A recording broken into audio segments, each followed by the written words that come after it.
Alors, bonjour à tout le monde. On est ici avec Brian Pimentel de Full Body Athletics, ici à Laval.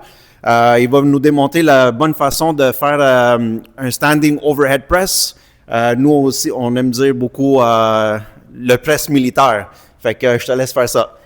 Regarde, je suis pas militaire, mais je vais vous montrer comment faire un press militaire, OK?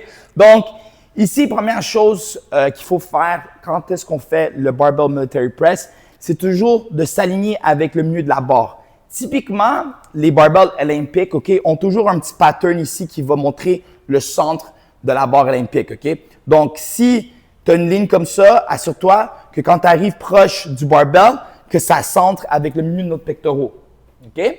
Donc, d'ici, ce que je vais faire, OK? Beaucoup de mes clients, beaucoup de mes étudiants me demandent, Brian, à quelle largeur je devrais aller? Je devrais-tu être très large, un peu plus étroit? Moi, j'aime ça suivre, être un peu plus large que mes épaules, OK? Pas trop large, un peu plus large. Pourquoi? Parce que c'est une position qui est naturelle aux épaules, right? Quand on pousse quelque chose, on va pas pousser quelque chose comme ça, on va pousser quelque chose comme ça, OK? Donc, de là, on va prendre le barbell d'ici, OK?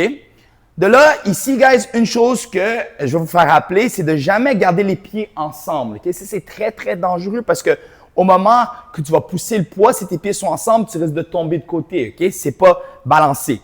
Donc, on amène les pieds ici au niveau des épaules.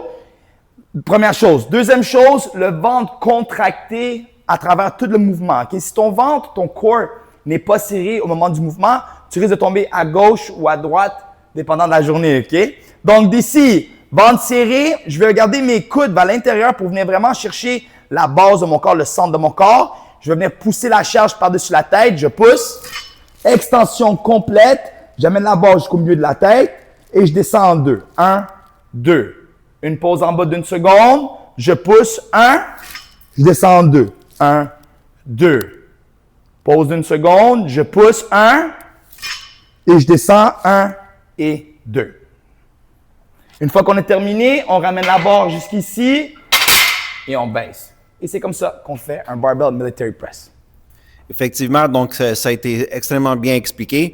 Puis juste pour ajouter, c'est très important toujours qu'on regarde les buts de qu'est-ce que vous faites dans le gym. Donc, si le but, c'est encore de l'hypertrophie ou quoi que ce soit, peut-être un gain de force, les tempos, on vous laisse ça faire selon vos besoins. OK? Ça peut être un 2 secondes comme il démontre. Les pauses, j'aime beaucoup ça. Ça peut être un 3 secondes, 4 secondes, tout dépendant. On peut jouer avec ça.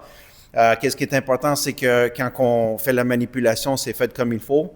Comme Brian disait, même pour moins de risque de blessures, surtout dans le dos, les vertèbres, on garde ça, la barre toujours proche. C'est très important de garder dans le centre de gravité. De toute façon, c'est là où on a le plus de force. Merci beaucoup, Brian. Merci à toi.